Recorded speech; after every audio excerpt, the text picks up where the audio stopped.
నమస్తే, welcome to great Andhra. మనతో పాటు ఉన్నారు సీనియర్ పొలిటికల్ అనలిస్ట్ జిఆర్ మహర్షి గారు. ప్రశాంత్ కిషోర్ వ్యాఖ్యల మీద ఈరోజు మన డిస్కషన్. సార్ నమస్తే. నమస్తేమా. సార్, ప్రశాంత్ కిషోర్ గారు మీటింగ్లో మాట్లాడిన విషయాలు చూస్తే ఆశ్చర్యం కలిగించాయి చాలామందికి. ఎందుకంటే ఆయన ఇదివరకు ఎన్నికల స్ట్రాటజిస్ట్గా వైఎస్ జగన్ గారికి పనిచేశారు వైఎస్ఆర్సీపీకి. ఇప్పుడు మాత్రం వచ్చే ఎన్నికల్లో వైఎస్ఆర్సీపీ ఏదో చిత్తుగా ఓడిపోతుంది అన్నట్లుగా చెప్పారు. దానికి ప్రధాన కారణం ఏదో ఈ పప్పు బెల్లంలా ఇవన్నీ పంచుతున్నారు, పథకాలు అవేమి ఓట్లు తీసుకొచ్చి పెట్టవు అన్న లాంటి మాటలు. సో వీటిని ఎలా చూడొచ్చు అంటారంటే, ఆయన ఏ ఆధారాలతో ఈ రకంగా మాట్లాడి ఉంటారు?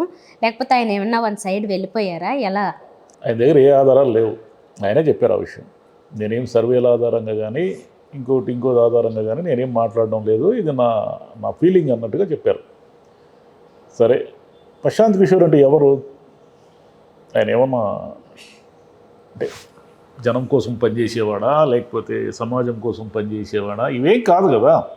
ఆయన ఒక లాయర్ ఎలాగైతే ఫీజు తీసుకుని వాదిస్తారో న్యాయాన్యాయాలతో సంబంధం లేకుండా, ఆయన కూడా అలా డబ్బు తీసుకుని ఒక పార్టీ తరఫున పని చేస్తారు. ఆ పార్టీ గెలిస్తే ఆయన క్లెయిమ్ చేసుకుంటారు, ఆయన వల్ల గెలిచింది అనుకుంటారు, లేదా ఓడిపోతే ఏవో కారణాలు ఉంటాయి.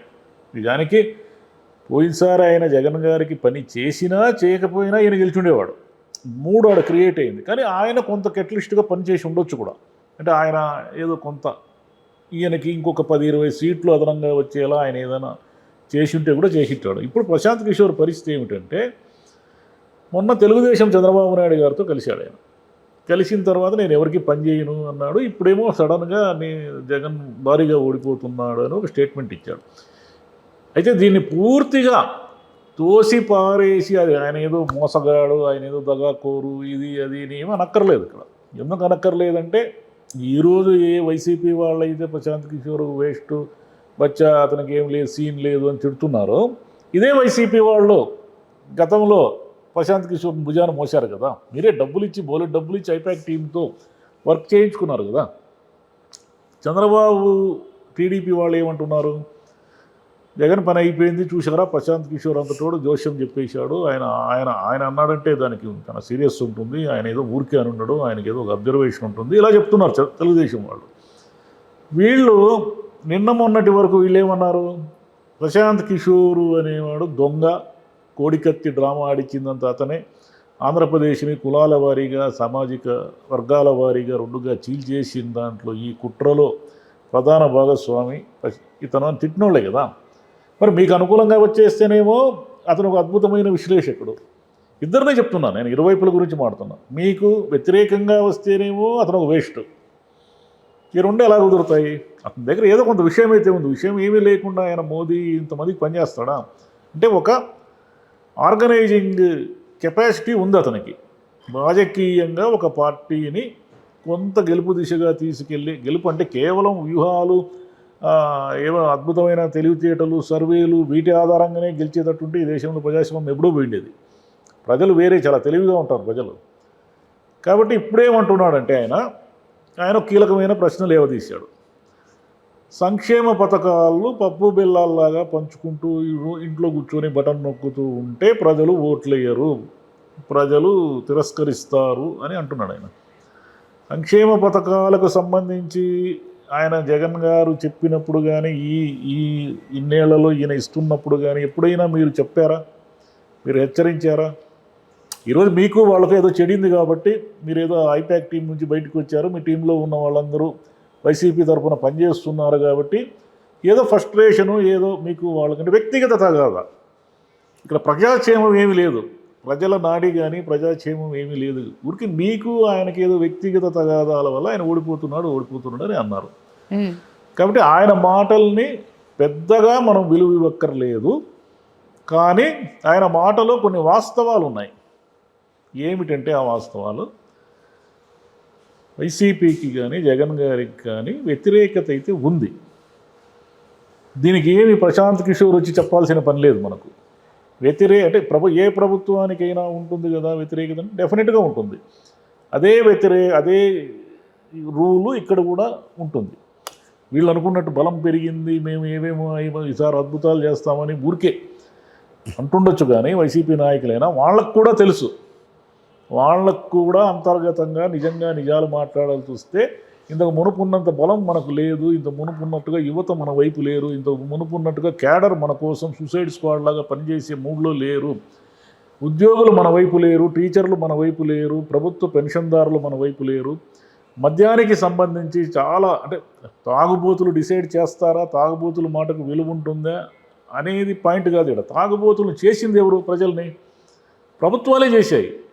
మీరే కదా ఇప్పుడు ఏదో మద్యం నిషేధిస్తామనో ఇంకోటనో అదనో ఇదనో వీళ్ళు ఎన్ని చెప్పినా కూడా ప్రజల్ని తాగుబోతులుగా మార్చేసింది మద్యం మీద ఆదాయంతో ఒక ప్రధాన ఆదాయ వనరుగా మార్చుకొని ప్రభుత్వాలను నడుపుతున్నది ఆ పాపం పాలకులదే. అది తెలుగుదేశం కావచ్చు, వైసీపీ కావచ్చు, కాంగ్రెస్ కావచ్చు, ఎవరైనా కావచ్చు. వీళ్ళంతా ఏం చేశారంటే మద్యాన్ని అలవాటు చేశారు. ఎలా?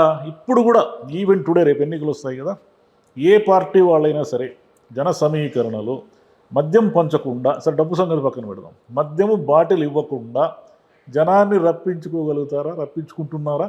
కొంచెం చెప్పమనండి ఎవరైనా చూద్దాం. కాబట్టి మద్యము తాగే వాళ్ళకి వాళ్ళ మాటలకు విలువ లేదు, వాళ్ళేమి డిసైడ్ చేస్తారు, వాళ్ళ వ్యతిరేకత ఉంటే ఎంత పోతే ఎంత అని ఎవరైనా అంటే తప్పు. వ్యతిరేకత ఉంది. మద్యం తాగే వాళ్ళలో ఈ రేట్లు విపరీతంగా పెరగడం కావచ్చు, సరుకు అంటే వాళ్ళు తీసుకునే బ్రాండ్స్ ఏవి అందుబాటులో లేకపోవడం కావచ్చు, లేదా అవి చాలా తక్కువ స్థాయి అంటే నాసిరకమైన మద్యము ఉండడము కావచ్చు. ఇవన్నీ అంటే వాళ్ళు చెప్తున్న ఆరోపణలు. నేను నాసిరకం అని నేను అనకూడదు, ఎందుకంటే నాసిరకం అవునో కాదు నాకెలా తెలుస్తుంది? తెలిసే అవకాశం లేదు. ఎందుకంటే అక్కడ ఆంధ్రప్రదేశ్లో వాళ్ళు తాగుతున్న వాళ్ళు చెప్తున్న మాటలు చెప్తున్నాను నేను. కాబట్టి ఈ పరిస్థితుల్లో వాళ్ళంతా వ్యతిరేకంగా ఉన్నారు. ఇసుకకు సంబంధించి భవన నిర్మాణంలో ఇబ్బందులు పడడం వల్ల వాళ్ళు వ్యతిరేకంగా ఉన్నారు. మరి ఇవన్నీ వ్యతిరేకతలు ఉండడం వల్ల జగన్ ఓడిపోతాడా, భారీగా ఓడిపోతాడా అని నిర్ధారించడం కూడా కష్టం. ఎలా కష్టం అంటారా? ఆయన పథకాలు, సంక్షేమ పథకాలు అనేటివి సక్సెస్ఫుల్గా అమలు చేస్తున్నాడు, మధ్యలో వదిలేదు. అంటే నేను ఈ పథకాలు ఇస్తానని చెప్పి మేనిఫెస్టోలో ఆయన విస్మరించిన అంశాలు ఉన్నాయి. మనం మాడేసాం, ఒకటి మద్యం, ఒకటి 2 కాంట్రిబ్యూషన్ పెన్షన్ స్కీము ఆయన చేయలేకపోయారు. అవి కాకుండా పేద ప్రజలకి ఆయన ఏమైతే ఇస్తాను అని చెప్పాడో అవి ఇచ్చాడు, మధ్యలో వదిలేదు. కాబట్టి ఆ పథకాల లబ్ధిదారులంతా కూడా ఇంత దూరం అంటే ఈయన అభివృద్ధిని విస్మరించాడు, బటన్ నొక్కి పంచుతున్నాడు, ఈయనకి రాష్ట్రం అంటే ఇది ఏమీ లేదు అని ఆలోచిస్తారా అంటే డౌట్. అది ఒకటి. మిగతావి ఇప్పుడు యువతకు ఉద్యోగాలు లేవు, ఇవన్నీ ఉన్నాయి కదా, అవన్నీ పాయింట్సే. కానీ ఇంకొకటి ఏమిటంటే ఆంధ్రప్రదేశ్ రాజకీయం ఈరోజు 2గా విడిపోయింది, సామాజిక వర్గాల వారీగా విడిపోయింది. అంటే ఒక పల్లెటూరులో వాళ్ళు ఇటు అటు చీలిపోయి ఉంటారు. గట్టి పరిస్థితుల్లో కూడా టీడీపీ వాళ్ళు అంటే 2 వర్గాలు ఉంటారు అనుకోండి. ఈ వర్గం నాయకుడు ఒకవేళ టీడీపీలో ఉంటే అనివార్యంగా అటువైపు వాళ్ళు కూడా టీడీపీ మీద అభిమానం ఉన్నప్పటికీ వాళ్ళు వైసీపీ వైపు ఉంటారు. అంటే వాళ్ళకి ముఖ్యం ఏమిటంటే ఆ ఊరిలో ఉన్న 2 వర్గాలు అంటే ఏదో కారణాలతో కులాల వారీగాను ఇంకొక వారీగాను 2 గ్రూపులు ఉంటాయి ఎక్కడ చూసినా. ఈ 2 గ్రూపుల వాళ్ళు అంత సులభంగా ఏదో అభివృద్ధి కోసమో లేదా సంక్షేమ పథకాలు ఇంకోటో చూసి ఓట్లేరు. వాళ్ళ గ్రూపిజము చాలా నడిపిస్తూ ఉంటుంది పల్లెటూరులలో. కాబట్టి ఈ పాయింట్లన్నీ కూడా ఇప్పుడు ఈయన ప్రశాంత్ కిషోర్ చెప్తున్న పాయింట్లు, సంక్షేమ పథకాలు ఓట్లు రాల్చవు అనేది నిజమైతే మరి ఇక్కడ కాంగ్రెస్ ఎలా గెలిచింది? కాంగ్రెస్ సంక్షేమ పథకాలు అమలు చేస్తూ ఉంది, కాంగ్రెస్ ప్రకటించింది, రేపు ఇంకా కూడా ఏదైనా చేయబోతూ ఉంది. ఇప్పుడు అది పక్కన పెడితే చంద్రబాబు నాయుడు గారు సంక్షేమ పథకాలు ఇస్తామంటున్నారు కదా, మరి సంక్షేమ పథకాలు అనేటివే ఓటింగ్ ప్యాటర్న్ని ప్రభావితం చేసేదంటే ఈయన డబ్బులు పంచుతున్నాడు అనే విషయమే ఓటర్లను ప్రభావితం చేసేటట్టయితే రేపు చంద్రబాబు గారు అంతకు మించి పంచుతామని మేనిఫెస్టోలో చెప్పబోతున్నారు కదా, మరి ఆయన్ని ఎందుకు నమ్ముతారు? ఆయన్ని కూడా తిరస్కరించాలి కదా. మరి ఇవన్నీ తిరస్కరించి ఆయన్ని తిరస్కరించి 2 సాధ్యం కాదు కదా. కాబట్టి ప్రశాంత్ కిషోర్ మాటల్ని పెద్దగా పట్టించుకోవాల్సిన అవసరం అయితే లేదు. కానీ అందులో ఉన్న వాస్తవం పాలెంత అంటే ఒక రాజకీయ పరిశీలకుడు, ఒక రాజకీయాలతో బాగా సంబంధం ఉన్న వ్యక్తి, అతను ఎంతోమందితో మాడుతూ ఉంటాడు, ఎంతోమందిని కలుస్తూ ఉంటాడు, లేదా అతనితో ఎంతోమంది ఇంటరాక్ట్ అవుతూ ఉంటారు. ఇవన్నీ కూడా ఒక మైండ్లో ఒక అభిప్రాయము ఉంటుంది ఎవరికైనా.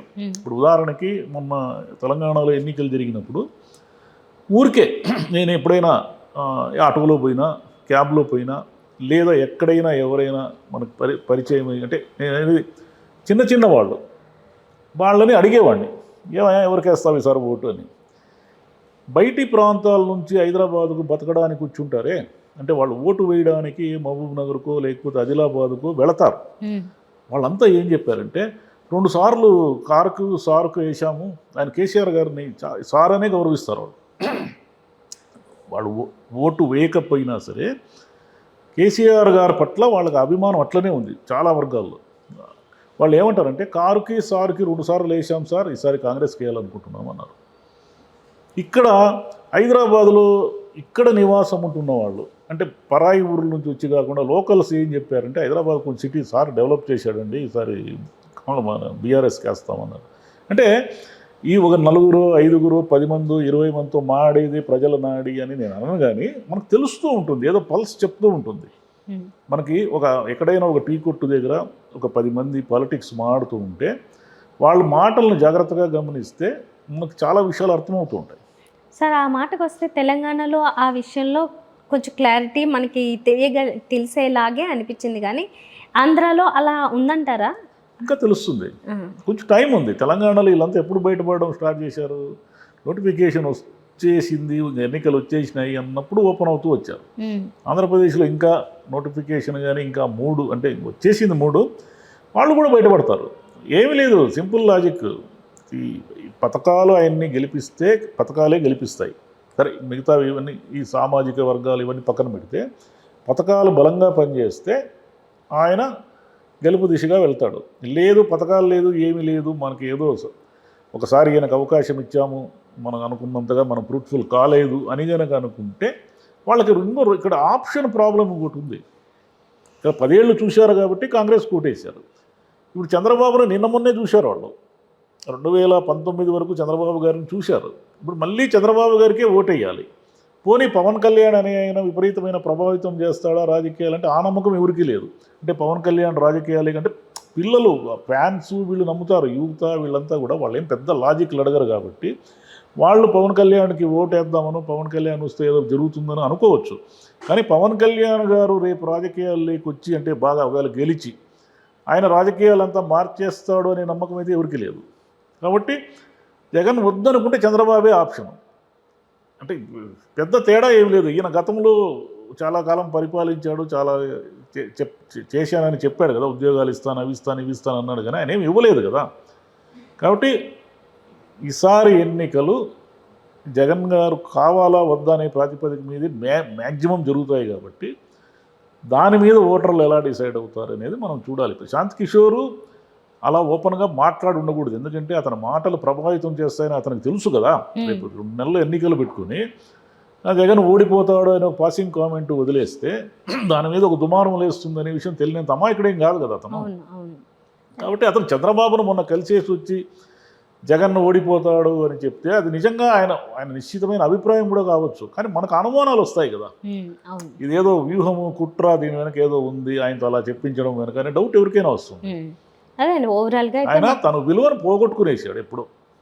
అంటే ఇప్పుడు రాబోయే కాలం అంతా మేనేజర్ల కాలమే, రాబోయే కాలం అంతా వ్యూహకర్తల కాలమే అంటే చెప్పలేము, మనకు తెలియదు. కానీ ఎప్పుడూ కూడా ప్రజలు కొంత ఓడిపోతారు, కానీ ఏదో ఒక టైంలో వాళ్ళు మేల్కొని విచక్షణతో వ్యవహరించడం మొదలు పెడతారు.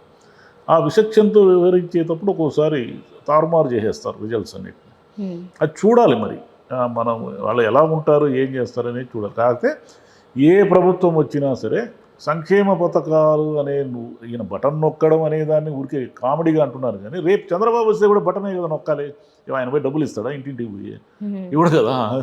చంద్రబాబు వచ్చినా బటన్ నొక్కాల్సిందే, ఎవరు వచ్చినా బటన్ నొక్కాల్సిందే. సంక్షేమ పథకాలు అనేవి లేకుండా ఎన్నికలకు పోలేని స్థితికి మన ప్రజాస్వామ్యాన్ని వీళ్ళందరూ కలిసి షేర్ చేశారు. కాబట్టి ఇంక ఎవరు చేయగలిగింది ఏమీ లేదు.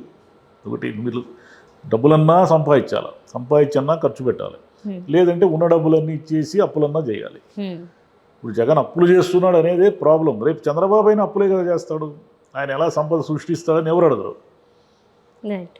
Okay sir. ఓవరాల్గా మొత్తానికి ప్రశాంత్ కిషోర్ చేసిన వ్యాఖ్యలు అయితే ఒక రకంగా ఆయన ఐపాక్ టీమే అక్కడ ఉంది కాబట్టి వారి మీద ఏదైనా కుళ్ళు జల్లెస్తో మాట్లాడారా, చంద్రబాబు నాయుడు గారి ద్వారా అలా మాట్లాడించడం వల్ల మాట్లాడారా, అది ఆయన సొంత అభిప్రాయమా, ఇవేవనేది ఎవరికీ తెలియదు. ఆయన సామాజిక కార్యకర్త ఇంకొకరు అయి ఉంటే, ఒక రాజకీయ నిబద్ధత కలిగిన మనిషి అయి ఉంటే అతన్ని మనం అనుమానించాల్సిన పని లేదు.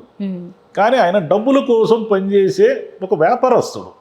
రాజకీయ నాయకులు వ్యాపారంగా మార్చుకుంటే రాజకీయాల్ని ఈయన వ్యాపారంగా మార్చుకున్నాడు, నాయకుడు కాకపోయినా. కాబట్టి ఒక వ్యాపారస్తుడు లాభ నష్టాల దృష్టితోనే ఏదైనా మాడతాడు తప్ప జనం దృష్టితో ఎందుకు మాడతాడు? కాబట్టి అదేం పెద్ద పట్టించుకోనక్కర్లే. జగన్ వ్యతిరేకత ఉందంటే ఉంది, ఆయన ఏం చెప్పాలి, ఎవరైనా చెప్తారు అది. కానీ ఈ వ్యతిరేకత నేను ఎలా దాటుకొని వస్తాడు, దాటుకోలేక చంద్రబాబు చేతికి అధికారం ఇస్తాడా అనేది కొంచెం వెయిట్ చేస్తే తెలుస్తుంది. Thank you sir. Thank you.